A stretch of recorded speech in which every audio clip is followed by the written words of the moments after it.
네, 여러분들은 기독교의 본질이 뭐라고 생각하시나요? 어떤 사람들은 기독교의 본질을 사랑이라고 생각합니다. 물론 사랑의 종교하면 기독교가 생각이 나고 또 기독교는 사랑을 대단히 중요하게 생각합니다. 그런데 사랑은 기독교의 본질이 아닙니다. 지금 교회가 세상으로부터 비난의 대상이 된 것은 교회가 사랑을 잘 실천하고 있지 않기 때문이 아닙니다. 사실 교회는 다른 어떤 집단보다도 사랑을 잘 실천하고 있습니다. 만약에 교회가 없다면 이 사회는 어둡고 암울한 사회가 되고 말 것입니다. 그나마 교회가 존재하기 때문에 세상은 희망이 있고 미래가 있는 것입니다. 그런데 왜 교회는 세상의 조롱거리가 되었을까요? 지난 2000년 동안 부흥의 길을 걷던 교회가 갑자기 쇠락의 길을 걷게 되었을까요? 우리는 과거 기독교인들보다 성경을 더 많이 알고 있고 더 많이 읽고 있습니다. 또 우리는 어디를 가든지 교회를 쉽게 찾을 수 있는 환경에서 살고 있고 또 어디에 있든 성경 말씀을 읽을 수 있는 환경에 있습니다. 그런데도 교회가 힘을 잃은 이유가 무엇일까요? 바로 본질을 잃어버렸기 때문입니다. 그렇다면 기독교의 본질은 무엇일까요? 바로 십자가입니다. 우리는 십자가를 보면 예수님의 생각이 나고 또 교회가 생각이 납니다. 그만큼 십자가는 교회와 뗄래야 뗄 수 없는 관계입니다. 십자가가 없는 교회는 상상을 할 수가 없습니다. 또 십자가가 없는 믿음을 진정한 믿음이라고 할 수 없을 것입니다. 그런데 이상한 것은 십자가가 기독교의 본질임에도 불구하고 성도와 성도, 또 교회와 교회, 교단과 교단, 교파와 교파가 서로 갈등하고 분열을 한다는 것입니다.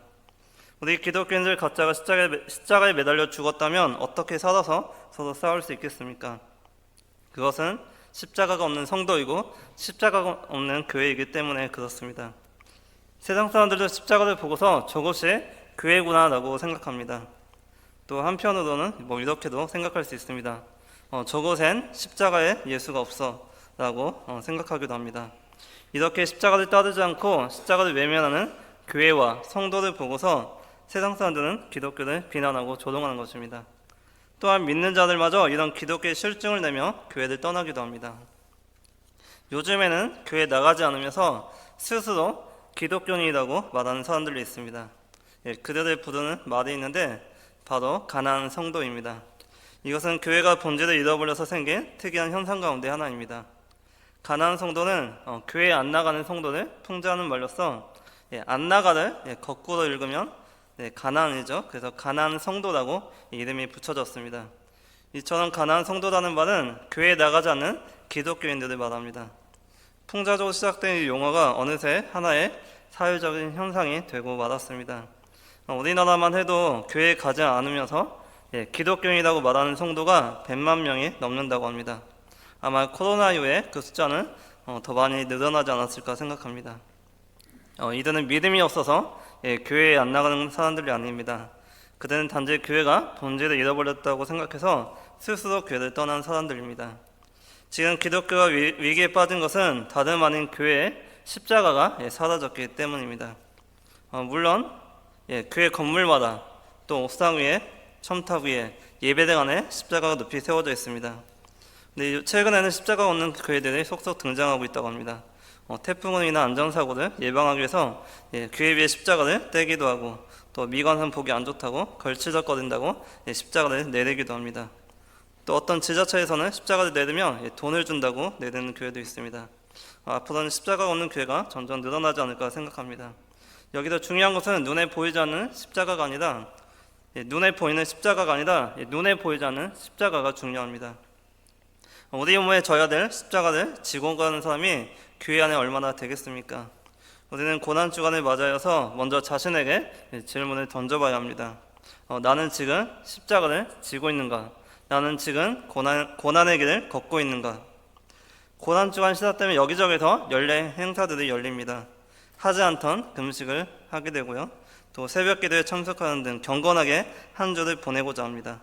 그런데 문제는 날마다 져야 될 십자가를 우리는 한 주간에 다 짊어지려고 한다는 것입니다. 십자가의 길을 걷는다는 것은 날마다 죽는 것을 의미합니다. 따라서 우리는 고난주간이 보여주기식 이벤트가 되지 않도록 주의를 해야 합니다. 예루살렘에 가보면 비아 돌로도사라는 곳이 있습니다. 이 비아 돌로도사는 우리말로 십자가의 길이라는 뜻입니다. 이곳은 예수님께서 십자가를 지고 걸어가신 길인데 매주 금요일마다 이곳에서 십자가를 메고 골고다 언덕까지 오르는 기념 행사가 열린다고 합니다. 십자가를 메고 800m 되는 거리를 걷다 보면 예수님의 고난을 간접적으로 체험하게 되고 또 그 십자가의 길이 결코 쉬운 길이 아님을 깨닫게 됩니다. 예루살렘에 여행하는 저들에게 있어서 이곳은 빠지지 않는 필수 코스라고 합니다.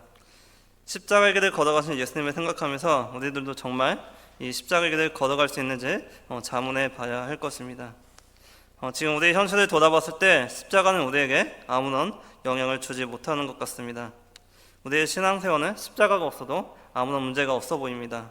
십자가가 없어도 복을 받고 또 십자가가 없어도 교회가 부흥합니다. 또 우리는 십자가가 없어도 선교할 수 있고 또 전도할 수 있고 헌신할 수 있습니다. 또 십자가가 없이도 헌금할 수 있고 또 말씀을 보고 들을 수 있습니다. 그러나 십자가 없는 이 모든 것들은 헛된 것이다 할 수 있습니다. 교회를 다녀도 여전히 나밖에 모르고 자기 중심적인 사고에서 벗어나지 못한다면 교회는 허상에 불과한 것입니다. 교회는 십자가가 시작이고 출발이고 과정이고 전부입니다. 교회는 제도도 아니고 교단도 아니고 교파도 아니고 건물도 아닙니다. 교회는 곧 십자가입니다. 십자가를 짊어지며 예수를 따르는 공동체가 바로 교회입니다. 그러므로 십자가를 목에 걸지 마시고 등에 짊어지시기를 바랍니다. 예수님도 십자가를 등에 짊어지고 나를 따르라고 하셨지 결코 목에 걸라고 하지 않으셨습니다.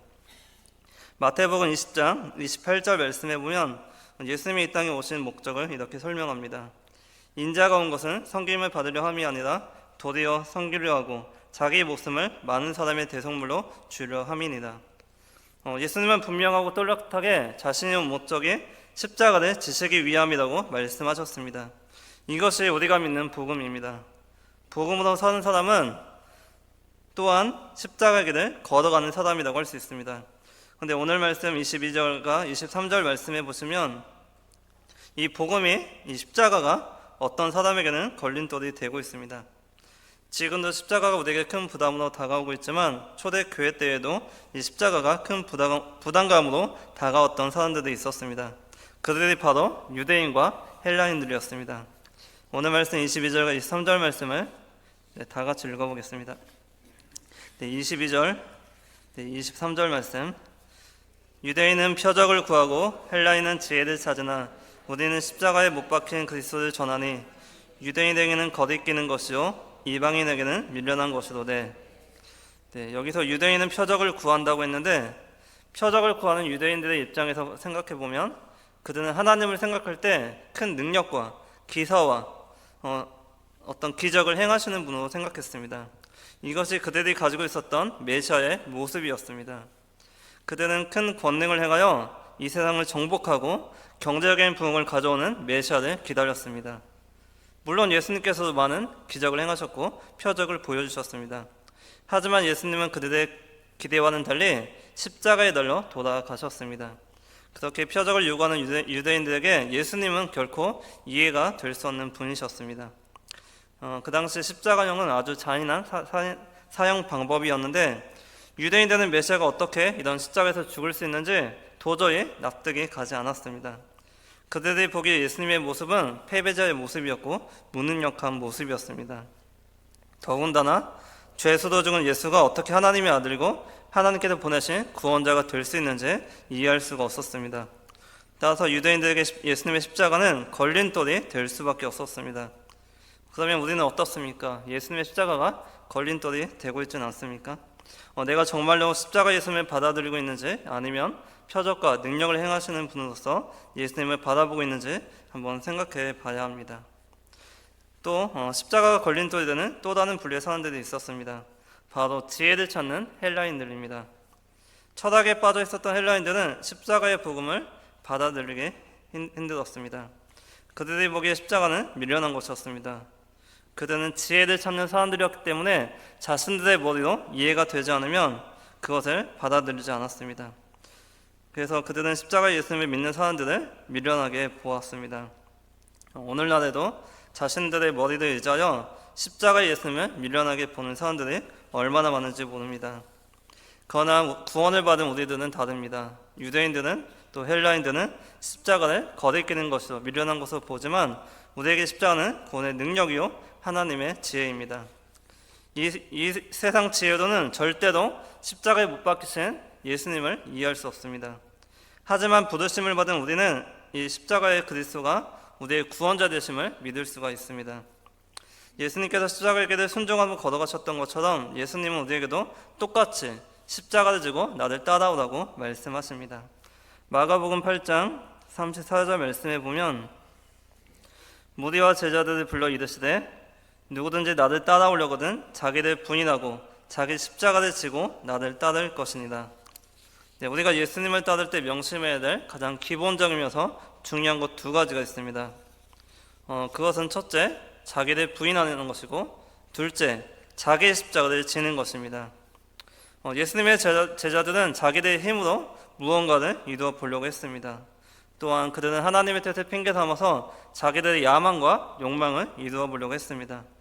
하지만 자기를 부인한다는 것은 이러한 자만심과 야망과 욕심을 버리는 것입니다. 예수님은 또한 제자들에게 자기 십자가를 지고 나를 따라오라고 말씀하셨습니다. 그 당시에 십자가를 진다는 것은 최고의 수치와 모욕을 당하는 일이었습니다. 그러니 십자가를 지고 나를 따라오라는 예수님의 말이 제자들에게는 충격적인 말로 들렸을 것입니다. 우리들도 제자들처럼 교회에 와서 십자가를 지라고 하면 깜짝깜짝 놀라는 것이 정상입니다. 왜냐하면 십자가는 고난을 전제로 하기 때문입니다. 십자가는 가장 큰 수치와 모욕을 겪는 일이기 때문입니다. 그런데 우리는 십자가의 영광만을 바라보면서 모든 문제가 해결되길 바랍니다. 또 우리가 교회를 다니는 이유도 십자가의 고난이 아니라 십자가의 영광인 경우가 많습니다. 하지만 교회는 십자가를 지러 오는 것입니다. 십자가를 구경하러 오는 것이 아닙니다. 교회는 십자가를 지신 예수님을 발견하는 곳이고 그분을 만나서 내가 십자가를 져야 될 이유를 깨닫는 곳입니다. 그리고 그분과 함께 십자가를 질 때 비로소 하나님의 영광을 보게 되는 것입니다.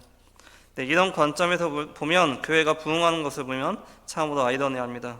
십자가를 지러 그렇게 많은 사람들이 교회에 오는 것이 신기합니다. 어느 누구도 십자가를 지는 것을 원하지 않는데 이상하게도 교회에 사람들이 몰려듭니다. 정말 아이러니하지 않을 수가 없습니다. 예수님께서는 주여 주여 하는 자마다 다 천국에 들어가는 것이 아니라고 말씀하셨습니다. 또 교회에 다닌다고 모두가 천국에 가는 것이 아닙니다. 십자가의 예수님을 바라봐야 합니다. 우리는 무언가를 얻으려고 또 마음의 위안을 얻기 위해서 신앙생활을 하는 것이 아닙니다. 우리의 생각과 우리의 욕망을 내려놓고 십자가 예수님을 바라봐야 합니다. 자기 십자가를 지고 예수님을 따라가야 됩니다. 이 십자가를 지는 것이 정말로 고통스럽고 미련하게 보이지만 그렇지가 않습니다. 십자가는 하나님의 지혜입니다. 십자가는 세상을 이기는 유일한 방법입니다. 우리가 십자가를 질 수만 있다면 이 세상을 넉넉히 이기며 살아가게 될 줄로 믿습니다. 십자가는 고통스럽고 무서울 것 같지만 이 십자가를 통해서 지난 2000년 동안 복음이 전해졌고 또 믿음이 계승되어 왔습니다. 만약에 지난 2000년 동안 그리스도의 복음이 십자가가 없이 전해졌다면 우리 기독교는 아주 천박한 종교로 전락하고 말았을 것입니다. 그러므로 오늘날 교회가 비난의 대상이 되고 조롱거리가 된 것을 심각하게 바라봐야 합니다. 그것은 십자가의 은혜가 사라지고 있다는 증거이기 때문입니다. 오늘 우리는 십자가를 다시 꼭 붙들어야 하겠습니다. 십자가는 인간의 지혜로는 그 깊이를 결코 알 수 없습니다. 주님께서 지혜를 주셔야지 그 은혜를 경험할 수 있고 또 그 깊이에 감격할 수 있습니다. 십자가를 단순하게 목에 거는 액세서리 정도로 여기시지 마시기 바랍니다. 골고다 언덕의 십자가를 가슴에 품으시기를 바랍니다. 그리고 어느 순간 그 자리에 내가 달려있기를 바랍니다. 만약에 십자가가 없다면 그것은 이단과 다를 바가 없습니다. 이단은 모든 것을 가르치지만 십자가를 가르치지 않습니다. 다만 하나님의 축복이 있을 것이라고 모두가 잘 될 것이라고 자꾸만 미끼를 던집니다. 그래서 성경 공부 모임이든 기도 모임이든 조심을 해야 합니다. 또 예언 기도해주는 용하다는 목사도 조심을 해야 합니다. 또 기도빨 좋다는 사람도 피해야 됩니다. 내 길을 즐겁게 해주면 좋은 기도이고 또 내 귀에 쏙쏙 들어오면 좋은 성경 공부일까요? 그렇지가 않습니다. 아무리 내 귀를 즐겁게 해주는 기도이고 성경 공부라도 거기에 십자가가 없다면 우리는 조심하고 경계를 해야 합니다. 성경 전체를 통틀어서 이 십자가 하나만 붙들었다면 그것으로 충분합니다. 성경을 몇독했다고 자랑할 필요가 없습니다. 십자가가 없는 성경 읽기는 아무런 소용이 없습니다. 따라서 우리가 본질로 돌아가려면 반드시 이 십자가를 가슴에 품어야 합니다. 오늘 말씀의 결론이 25절 말씀에 나와 있습니다. 25절 말씀, 하나님의 어리석음이 사람보다 지혜롭고 하나님의 약하심이 사람보다 강하니라. 네, 한마디로 나의 지혜와 나의 힘을 의지하지 말고 십자가를 의지하라는 것입니다. 그런데 안타깝게도 우리 사람의 눈에는 이 십자가가 너무나 미련하게 보이고 너무나 약하게 보입니다. 하지만 하나님의 어리석음은 사람보다 더 지혜롭습니다. 하나님께서 어리석을 리가 없지만 설사 그렇다고 해도 사람의 가장 지혜로운 것보다 더 지혜롭습니다. 또한 하나님의 약하심이 사람보다 더 강합니다. 하나님께서 약하실 리가 없지만 설사 그렇다고 해도 이 세상의 가장 강한 사람보다도 더 강합니다. 이 세상이 보기에 예수님의 십자가는 무능하고 패배한 것처럼 보이지만 사람의 지혜보다 더 지혜롭고 사람의 강함보다 더 강합니다. 사람의 지혜와 힘으로 한 사람이라도 구원할 수 있을까요? 구원할 수 없습니다. 아마도 자기 자신도 구원하지 못할 겁니다. 그렇게 사람의 지혜, 사람의 강함을 자랑하지 마시길 바랍니다. 하나님께서 하신 일에 아무리 어리석고 약해 보여도 사람보다 지혜롭고 사람보다 더 강합니다. 왜 미련하고 약해 보이는 십자가가 이 세상의 지혜보다 더 지혜롭고 또 세상의 강함보다 더 강할까요? 바로 예수님의 십자가는 우리를 구원하는 능력이 되기 때문입니다. 사람의 지혜가 아무리 지혜롭고 사람의 힘이 아무리 강해도 한 생명도 죄에서 구원할 수 없습니다. 오직 예수님의 십자가만이 우리를 죄에서 구원할 수 있습니다.